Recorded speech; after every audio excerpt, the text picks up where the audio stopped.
mengukur tinggi fundus uteri, kemudian menghitung usia kehamilan, menghitung berat badan janin, dan menentukan takdiran persalinan. Tapi kita itu minggu depan saja kita pelajari, hari ini kita fokuskan ke pemeriksaan ANC dulu. Nah, ini namanya Doppler, ya. Ini yang Doppler. Dan ini fungsinya untuk mendengarkan denyut jantung janin. Itu nanti bunyinya. Ya, ketika kita mau mendengarkan DJJ itu singkatan dari denyut jantung janin, kita beri gel dulu. Ya, kasih gel, kemudian baru kita lengketkan ke bagian perut ibu. Nanti bunyinya begini. Begitu bunyinya nanti tuh. Nah, sayangnya kita tidak ada. Kita sebetulnya punya. Ada yang ambil. Kita sebetulnya punya pantong elektrik ya, cuman agak rusak pula. Ada beberapa alatnya hilang sehingga kita sayangnya kalian tidak bisa melakukan itu sekarang. Ya, kalau ini seperti kita kan ada menentukan kepala janin. Jika kepala bayi itu sudah di bawah dan punggungnya adalah punggung kanan, ini punggung kanan ibu ya, punggung kanan, maka posisi linek ini adalah di kanan bawah. Karena kalau kepala di bawah, otomatis jantungnya bagian bawah kan. Tapi kalau kita DJJ-nya kita dengarkan pada bagian atas ini, itu menandakan kepalanya di atas, itu bayinya sungsang. Ya, jadi kita lengketkan ke perut ibu pas di bagian punggung di dekat jantung. Ketika kita mendengar, jangan menyentuh apapun dari ibu kecuali nadi. Ya, kita dengarkan, dan ini jangan sampai ada rongga udara. Fokuskan, kita dengarkan. Kemudian satu tangan memegang nadi ibu. Untuk apa gunanya? Jika denyutan yang kita dengar di telinga sama dengan denyutan pada nadi, berarti kita salah. Ya, seharusnya denyut jantung janin dengan nadi ibu itu tidak sama. Ya, pembedanya DJJ ini lebih cepat daripada denyut jantung ibu. Jika yang kita rasakan dengan yang kita dengar itu berbeda, berarti kita sudah benar. Yang kita dengar lebih cepat, ini akan lebih lambat dibandingkan dari denyut jantung. Karena denyut jantung janin itu 2 kali denyut jantung ibu. Kalau ibu 88, kemudian janin ada sekitar 120, 130. Ketika janin stres, dia akan lebih besar lagi, lebih banyak lagi. Ya, itu secara umum saja. Nah, jadi alat-alat yang disediakan, ada yang tidak dikenal? Enggak, Bu. Kenal ya? Kalau untuk pulpa hijin kalian udah tahu kan, jadi Bunda perlu perkenalkan lagi. Ada kapas sublimat atau kacep atau kapas cebok namanya ya. Kacep istilahnya. Kalau kami bilang dulu kacep. Mana kacep? Nah, sekarang kita mulai. Yang perlu kita lakukan pada saat melakukan pemeriksaan kehamilan. Yang pertama kita anamnesa, ya, anamnesa ibu, siapa namanya, berapa umurnya, apa pekerjaannya. Gunanya adalah untuk menyinkronkan nanti jika dia punya keluhan pada masa kehamilan, kita cocokkan dengan identitas ibu. Oh, ternyata ibunya bekerja di daerah pasar, di pasar sama juga ya. Suruh Google pilihan dulu. Ya, jika ibu itu bekerja di pasar, kemudian di pasar itu kan kebersihannya kan kadang-kadang tidak baik ya, apalagi di dekat pasar ikan. Lupa dia cuci tangan misalnya, sehingga nanti akan mempengaruhi ke ibu. Nah, itu gunanya identitas, nama, pekerjaan, dan lain sebagainya. Kemudian kita juga harus mengenali status obstetri ibu. Ibu hamil keberapa? Sudah berapa kali dia melahirkan, apakah ada pernah abortus, dan apakah anaknya ada yang mati atau tidak. Nah, itu harus kita kenali. sampai kita mengetahui menganjurkan pasien itu nanti minimal selama kehamilan ibu harus melakukan 4 kali pemeriksaan sekurang-kurangnya. Sepemale-malehnya orang ya, setidaknya harus 4 kali melakukan pemeriksaan selama hamil. Kapan itu? Yang pertama ketika dia pada trimester pertama ketika sudah tidak datang haid. Kan tanda-tanda kehamilan salah satu tidak adanya menstruasi. Tidak ada menstruasi loh, kok saya tidak datang menstruasi ya? Nah, kalau seandainya sudah kita seharusnya menstruasi tanggal 1, ternyata tanggal 1 berikutnya belum mens lagi, dan ternyata setelah itu dia positif, berarti kita sudah 4 minggu. Kapan lagi pemeriksaan yang kedua? Sekali minimal pada trimester kedua. Trimester keduanya kapan Bu? Boleh pada usia kehamilan 6 bulan, boleh pada kehamilan 7 bulan. Biasanya banyak itu pada 6 bulan. Kapan lagi? 2 kali pada trimester yang ketiga. Kapan itu Bu? Pada kehamilan 8 bulan atau pada kehamilan 9 bulan. Itu minimal. Sepemaleh-pemaleh orang itulah setidaknya melakukan pemeriksaan. Akan tetapi ideal yang seharusnya itu seperti apa? Yang pertama kali ketika didiagnosa kita hamil pada bulan pertama. Kemudian setiap bulan sampai pada usia kehamilan 7 bulan. Setiap bulan tuh sampai usia kehamilan 7 bulan.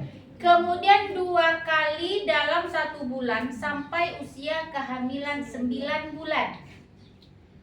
Ya, dan 2 kali dalam per 2 minggu, sekali 2 minggu pada usia kehamilan 9 bulan. Nih dari kehamilan 7 bulan kita 1 kali sebulan. 7 bulan sampai 9 bulan itu 2 kali dalam sebulan. Ini udah masuk ke dalam bulan ke-9. Kita itu melahirkan itu kan 9 bulan lebih gitu ya. Jadi lakukanlah pemeriksaan itu sekali 2 minggu jika bayi juga belum dilahirkan. Itu idealnya yang paling bagus. Akan tetapi paling minimal bisa dilakukan 4 kali selama kehamilan. Nah, nih ibu datang memeriksakan kehamilan. Ya, jangan lupa pada kunjungan pertama kita wajib mencatat tekanan darah ibu, tinggi badan ibu, ya. Ini ada di sini nanti ya. Tinggi badan ibu, berat badan ibu, lingkar panggul yang berguna nanti untuk menentukan apakah ibu ini punya panggul normal atau tidak. Ini juga nanti seharusnya pakai jangka panggul. Tapi jangka panggul itu tidak diwajibkan lagi sekarang, kita hanya memakai diameteran biasa ya, yang seperti ini. Kemudian kita ukur jarak antara spina iliaka depan kanan dengan kiri. Itulah untuk menentukan diagonalnya. Itu menandakan jika dia sesuai dengan diagonal ukuran panggul normal, berarti bisalah nanti ibu melahirkan dengan normal. Ini untuk persiapan alat.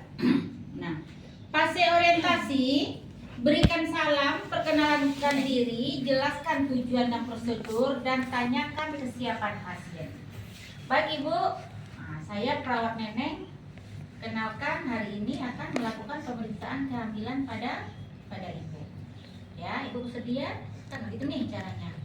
Fase kerjanya, jika pasien kunjungan pertama, tanyakan identitas pasien dan suami, tanyakan keluhan utama pasien dan keluhan pada saat ini, kemudian tanyakan riwayat perkawinan.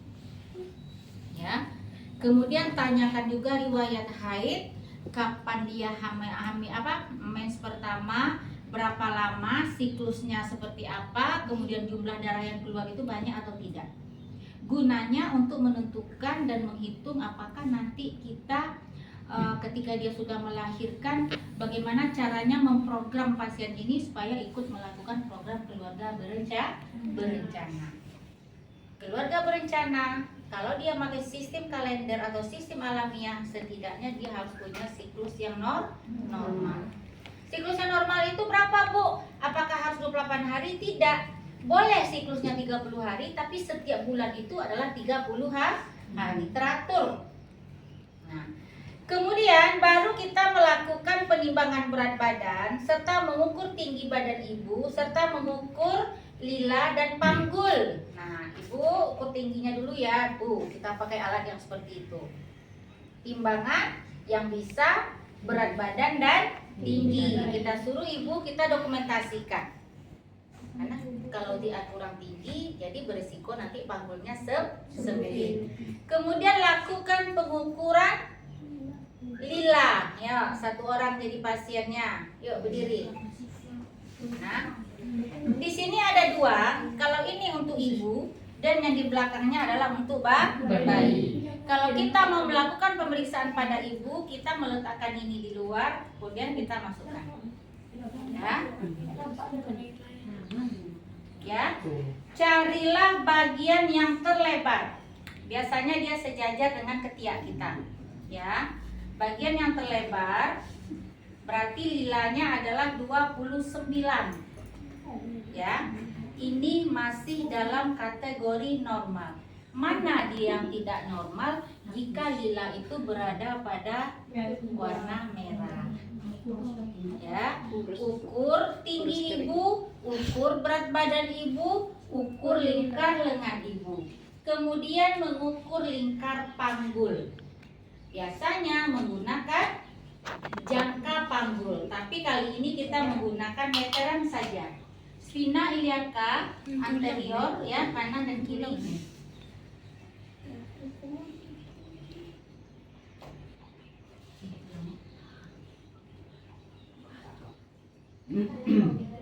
Ya. Ini dalam sentimeter. 25 cm. Ini berada dalam batas normal. Kalau kurang dari 25 itu nanti menandakan nanti panggulnya sempit. Aku Susah untuk melahirkan normal. Ya. Dan udah 7. Kemudian mengukur tanda-tanda vital, berarti otomatis kita nanti pemeriksaan tekanan darah udah belajar. Udah, Sudah bisa semuanya. Sudah, Bu. Nanti tidak perlu praktekkan. Nah, kemudian silakan duduk. Menginspeksi dasar kulit kepala dan rambut ibu. Anggap nih pasien ada kepala. Kita perhatikan kepala bersih atau tidak, ya. Kulit kepala bersih atau tidak, ada bau atau tidak, ya. Karena kebersihan ibu hamil itu nanti akan berpengaruh pada kesehatan ibu selama hamil. Kemudian lihat keadaan muka ibu hamil, dari kepala kita lihat ke wajah. Apakah ada hitam, plasma gravidarum? Apakah ibu terlihat pucat? Ya. Kemudian perhatikan juga pada daerah mata, lihat konjungtivanya, lihat skleranya, konjungtivanya anemis atau tidak.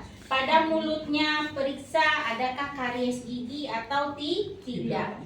Bu, kenapa harus kita perhatikan ibu hamil punya karang gigi atau tidak? Karena kuman yang melekat pada gigi ibu hamil nanti ketika luka, kan kemarin ibu jelaskan ibu hamil itu gusinya mudah luka, ya, terjadi hipervaskularisasi pada organ mulut. Gusinya itu selalu mudah luka ketika kita menggosok gigi. Nah, jika kita punya karang gigi, kuman yang ada pada karang gigi itu tadi akan masuk ke bagian yang luka. Lanjut dia ke peredaran darah, maka akan dapat menyebabkan terjadinya penyakit jantung pada ibu dan penyakit jantung pada bayi. Ya, hati-hati dengan karies atau karang gigi. Itu tuh penyebab karang gigi itu kan tumpukan dari berbagai macam kuman yang sudah lama sisa makanan kan. Nah, jadi makanya kita dianjurkan ibu hamil harus rutin membersihkan organ mulutnya supaya tidak terjadi infeksi kepada janin dan ibunya sendiri. Nah, kemudian kita periksa lubang hidung dan sinus pada ibu, ya. Lubang hidung pakai penlek, lihat apakah ada polip atau tidak, ya. Lihat polip ada tidak, buka rongga mulut ibu, lihat apakah ada radang pada daerah tenggorokan atau tidak, apakah ada tonsilitisnya dan lain sebagainya. Nah, kemudian juga periksa liang telinga ibu hamil. Cek lagi liang telinga dengan menggunakan lampu senter. Apakah ada infeksi otitis media atau tidak? Walaupun dia sudah besar, dulu kalau kita kenal dulu kan OMA itu hanya terjadi pada anak-anak SD kan. Tahu OMA? Tahu, Bu. Telinga yang bernanah. Bahasa kita apa? Tuyul.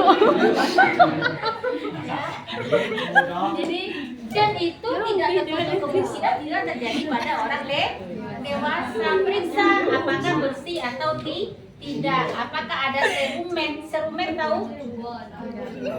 Serumen itu adalah kotoran telinga. Lihat apakah banyak serumen atau tidak. Nah, kemudian periksa kadar rongga mulut sudah. Raba, kelenjar, getah bening pada leher ibu hamil. Kadang-kadang akan terjadi pembesaran pada kelenjar getah bening jika kondisi ibu tidak sehat. Getah bening berguna untuk mendeteksi kalau tubuh sedang ada gangguan. Cobalah kalau kita sedang demam flu, itu nanti akan terasa membesarnya di sini dan sakit. Nah, itu menandakan kelenjar getah bening kita membesar dan meradang. Proteksi diri sama dengan tonsil. Tonsil itu proteksi jika ternyata ada sesuatu yang menyebabkan sistem pencernaan kita itu terganggu. Jadi salah satu dia buat radang adalah pada daerah tonsil atau pada amandel kita, kan gitu. Nah, itu protek diri. Kalau pada hidung, ya, dengan gatal-gatal, masuk debu, hidung jadi gatal-gatal, kemudian bersin-bersin. Setelah itu datang flu, itu menandakan ada sesuatu yang masuk ke dalam tubuh yang sifatnya patologis. Jadi ketika orang demam, salah satu proteknya adalah dengan pembesaran kelenjar getah bening, salah satu. Tapi tidak selalu itu, ya, tapi salah satu. Maka lihat ibu hamil, apakah ada pembesaran kelenjar getah bening kita raba atau tidak. Kemudian kita lihat tiroid ibu apakah ada membesar atau tidak. Kelenjar tiroid di sini. Gondok. Ya. Caranya gimana, Bu? Kita letakkan tangan di sini, kemudian kita suruh ibu untuk menelan. Dalam kondisi gondok itu membesar, ketika kita meraba, ibu kita suruh menelan, kita akan merasakan adanya kayak tonjolan, bergerak dia dari atas ke bawah. Tapi kalau itu kita tidak rasakan, berarti dalam kondisi normal. Jangan di depan, kalau di depan aku jakun-jakun. Tapi perempuan kan tidak punya jakun ya. Tapi kalau di sini kelenjar timus nih, ya, di sini dia, nih. Jadi ketika menelan rasakan, apakah ada terasa ketika menelan ada terasanya seperti gini? Itu terasa tuh kalau dia ada bongkahan. Jika ada, itu perlu kita lakukan pemeriksaan. Kemungkinan ada pembesaran kelenjar tiroid. Berikut lagi, membuka pakaian atas ibu dan mendengarkan bunyi jantung ibu. Kita auskultasi. Ini anggap sekarang ibunya pakai baju ya, walaupun dari tadi ada baju. Seksi. Kalian pun udah ambil selimut tadi. Nah, auskultasi. Ya, dengarkan denyut jantung ibu. Dan pada daerah kiri, kanan, ya, sekaligus kita dengarkan paru-paru. Denyut jantung, apakah kita ada mendengarkan suara jantung ketiga atau tidak? Biasanya pada ibu hamil kita mendengarkan ada suara jantung yang ketiga, namanya murmur. Hal itu disebabkan karena adanya pergerakan dan sirkulasi pada tali pusat akan berpengaruh kepada jantung ibu. Nah, kemudian dengarkan bunyi paru ibu. Perhatikan dan raba payudara ibu. Perhatikan payudara terjadi pembesaran tidak? Karena ibu hamil itu payudaranya akan membesar. Kalau pada awal kehamilan trimester pertama itu besarnya belum kentara. Tapi setelah masuk trimester kedua baru dia bertambah besar. Ya, hormonnya semakin sempurna, jaringan-jaringan lobusnya bertambah besar guna persiapan untuk menyusui. Apa yang harus kita raba? Apakah papila mame ini hitam? Pada payudara, papila mame, papila yang ini ya, papila mame ini akan hitam. Areola mame juga akan hitam. Itu tanda-tanda mungkin kehamilan. Kalau tanda-tanda pasti kehamilan itu kita mendengarkan denyut jantung janin. Tanda-tanda mungkin papila hitam, areola mame hitam, kemudian ada kelenjar-kelenjar mattomeri di sini juga menonjol. Nah, kemudian kita pencet.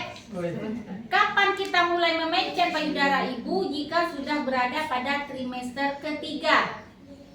Trimester pertama aja kalian pencet lo penting karena ada asinya keluar dong. Ya, tapi mulai pada trimester yang ketiga lihat apakah sudah mulai ada keluarnya ASI atau tidak. Kemudian edukasi ibu, jika puting susunya tidak menonjol, selalu disuruh memutar pada saat mandi. Kemudian selalu suruh dibersihkan pada saat mandi dengan air hangat. Bu, nanti kalau mandi bersihkan ya puting susunya, tolong dipencet-pencet dan diputar ya Bu. Kemudian kadang-kadang kan ada nih kayak putih-putih di biji padi kata orang tua. Nah itu harus dibersihkan. Kalau tidak nanti akan dapat menyebabkan terjadinya penyumbatan pada saat menyusui. Maka perawatan payudara dari awal kehamilan kita harus rutin melakukan perawatan payudara untuk persiapan menyusui. Sampai di situ paham? Paham, Bu. Lanjut, Bu. Nah, kemudian raba kelenjar pada aksila, ya, ketiak. Di ketiak juga ada kelenjar. Ketika ibu dalam kondisi payudara menegang, biasanya itu pada trimester yang ketiga, aksila juga ikut sakit. Kelenjar pada daerah aksila juga sakit. Pernah tidak kalian merasakan ketika menstruasi di sini juga sakit? Nah, itu kan akibat peningkatan hormon kan. Jadi di samping payudara kita menegang, kadang kelenjar di daerah aksila ini juga ikut dia. Karena tertarik oleh payudara yang membesar pada ibu hamil. Apa? Tapi cuma sebelah. Tidak apa-apa. Iya kadang-kadang begitu. Jangan minta dua-duanya. Tapi normal atau enggak gitu? Normal. Terkadang tidak ada sakit, ya. Jadi, Bu, kalau kami tidak sakit, loh, Bu, tidak apa-apa. Berarti bagus. Bu, kami sakit, Bu, tapi hanya sebelah, tidak apa-apa juga. Kalau sakit, berarti pembesaran ini cukup besar dari yang biasanya, ya. Hormonnya agak sedikit berlebih, hormonnya ya. Tapi rasakanlah ketika aksila kalian ini sakit, pasti payudara itu agak lebih kencang dari yang biasanya. Lebih agak tegang. Iya, ya. Itu menandakan hormonnya pada saat itu memang dalam kondisi baik dan itu biasa. Yang tidak biasa, kita tidak hamil, hormon tidak meningkat, tapi kelenjar pada aksilaris itu menyesakit. Itu baru tidak biasa. Nah, kemudian tutup pakaian atas ibu dan buka pakaian bawah bagian abdomen. Abdomen pada bagian perut. Baru kita mulai melakukan pemeriksaan Leopold. Ya. Leopold ada 4. Leopold 1 untuk menentukan usia kehamilan. Leopold kedua untuk menentukan bagian punggung dan bagian jari-jari dan kaki pasien atau ekstremitas. Leopold ketiga untuk mengetahui apa yang ada pada bagian bawah perut ibu. Leopold keempat untuk menentukan apakah kepala sudah masuk ke pintu atas paha. Ada 4 Leopold yang harus kalian lakukan besok ketika ujian praktek. Pemsik masuk, APN masuk, membandikan bayi besok juga diujiankan. Sepaket memandikan bayi dan perawatan tali pusat itu sepaket. Nah, sekarang kita Leopold 1. Beritahu ibu kalau kita akan melakukan pemeriksaan kehamilan. Hangatkan tangan petugas. Perawat. Ya, tangan perawat. Bu, kita lakukan pemeriksaan kehamilannya ya. Nah, Leopold 1, kita berdiri mengarah ke ibu. Ya. Setelah itu kita kumpulkan semua rahim, ya. Kita kumpulkan, kemudian kita letakkan di tengah sampai nanti ini tidak bisa lagi kita mentokkan. Kan udah terasa nih, ini bokong nih sekarang di sini nih, terasa nih bulat. Kita rasakan. Nah, berarti inilah tinggi fundus uterus ibu. Berada 3 jari di bawah prosesus hipoideus atau 3 jari di bawah PX. Ya. Nah, kemudian itu Leopold 1. Leopold 2, tadi kan posisinya begini nih. Ya.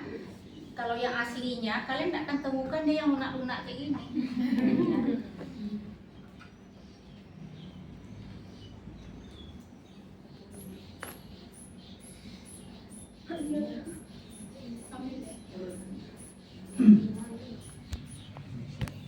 Ya, nih. Nah, ini dia kan. Aslinya payah loh menentukan tinggi fundus tuh. Ini Leopold 1. Leopold 2 untuk menentukan punggung. Kita pindahkan tangan sejajar kiri dan kanan.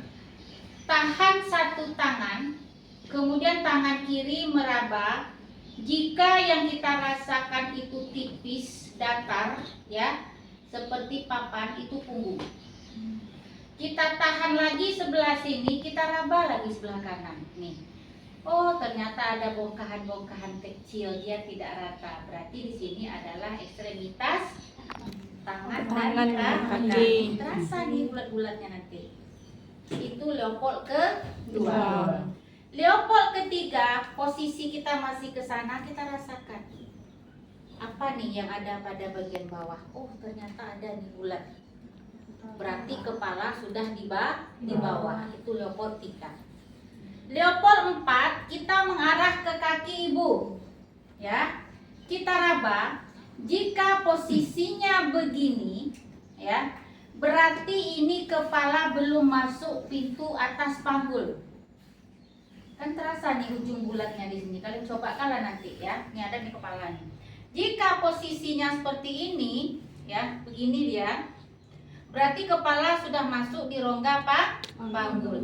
Jika posisi tangannya begini, ya, ini nggak ada lagi nih atau berarti kepala sudah masuk seluruhnya. Dari situlah tenaga kesehatan mengetahui, palo masuk le sodo separuh bang. Kalau masuk palo sodo nggak bisa digoyang le. Jadi menentukan apakah kepala sudah masuk seluruhnya, masuk sebagian, atau belum masuk sama sekali. Itu Leopold 4. Setelah Leopold 4, tadi didapatkan punggungnya adalah punggung kanan, punggung kanan ibu ya. Kepalanya sudah berada di bawah, berarti jantungnya adalah di bagian kanan bawah. Kita mendengarkan denyut jantung ya. Janin, ya. Kemudian tangan lepas, satu tangan memegang nadi ibu. Jika yang kita raba itu berbeda dengan yang kita dengar, berarti kita sudah benar, ya. Nah, atau kita bisa dengan menggunakan Doppler. Ya, kita kasih jeli, udah kita dengarkan. Nanti akan terdengar putih, dari sini. Akan nampak langsung di sini angkanya berapa kali per menit. Ini pekerjaan orang malas, ya, pekerjaan orang malas. Kalau orang zaman dahulu dia memang betul-betul menggunakan ini. Orang yang mahir menggunakan itu berarti tafsirannya bagus. Ini siapapun bisa kan? Tapi kalau mampu menggunakan ini berarti hebat untuk tenaga kesehatan. Boleh kalian cobakan besok. Leopold ini tidak gampang loh sebetulnya. Memegang ini butuhnya tidak tahu dulu berapa tinggi. Kalau kita tidak terbiasa. Selesai level 1, 2, 3, dan 4. Kemudian lakukan pemeriksaan perkusi ginjal. Ibu kita suruh bermiris. Perkusi ginjal udah belajar kan? Ya. Kemudian lihat pada daerah ekstremitas. Pindah kita ke bawah. Lihat apakah ibu ada varises atau tidak. Biasanya sebagian besar ibu hamil itu akan varises, tapi ada juga yang tidak. Infeksi dan palpasi, tekan abdomen, udem pada ekstremitas, pada punggung kaki. Ini punggung kaki tekan, udem tidak. Biasanya udem itu terjadi pada ibu hamil trimester ketiga, pada usia kehamilan 8 dan 9 bulan. Bisa disebabkan karena memang gangguan sirkulasi, bisa disebabkan karena tingginya protein urin dan tingginya tekanan darah. Nah, kemudian anjurkan ibu membuka pakaian dalam, atur posisi ibu dengan posisi dorsal recumbent, kaki belipek, ya, guna melakukan vulva hygiene. Ya, Bu, atur ya, kita buka ya pakaian dalamnya. Kasih pengalas, ya. Kita kasih pengalas, kita suruh ibu posisi dorsal recumbent. Nah, kita pasangkan pengalasnya.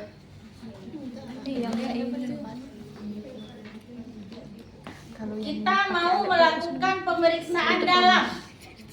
Anggap ibu datang sudah pada trimester ketiga. Jangan pernah melakukan pemeriksaan dalam jika belum ada tanda-tanda mau melahirkan. Apa tanda melahirkan? Apabila ibu datang keluar lendir bercampur darah. Ya, kalau belum ada tanda-tanda melahirkan, dan kita ini kemudian kita dekatkan bengkok, pasang handscoon. Setelah kita dekatkan semua, kita pasang handscoon. Kemudian kita lakukan vulva hygiene. Labia mayora kanan, letak di bengkok, ya. Buka labia minora kanan dan kiri, ya. Kemudian dari klitoris atau vestibulum sampai ke perineum. Selesai, baru kita lakukan vagina tuse dengan 2 jari. Ya, nih. Ini kan serviks nih, ini terasa nih ada serviks di dalam. Vagina tuse masukkan dengan 2 jari untuk menentukan apakah yang ada di dalam jalan lahir. Serviks sudah pembukaan berapa? Rasakan apakah masih ada selaput ketuban atau tidak. Apakah ketuban sudah pecah atau belum? Rasakan porsionya lunak atau keras. Itu yang kita lakukan pada saat periksa dalam. Ya, Bu, silakan buka nafas, Bu. Kita coba periksa dalam ya. Oh, lah buka dulu, Bu. Masuk 2 jari dia ke serviks, itu menandakan dia sudah buka dulu. Ya. Oh, porsionya lunak, Bu. Oh, ketuban belum pecah. Nah, terasa tuh ketika masukkan jari, terasa dia seperti sesuatu kayak ada balon berisi air, berisi benda dalam, kita tekan kan ada seperti dia ada yang mendorong gitu ya. Nah, begitu. Nih, ketuban belum pecah ya, Bu. Berarti masih lama, masih buka 2. Itu masih bisa jalan-jalan dulu. Ya, lakukan aktivitas dan sebagainya. Makan ya, Bu, semuanya jelaskan. Selesai, kita rapikan dan kita bersihkan lagi alat-alat yang kita pakai untuk vulva hygiene tadi.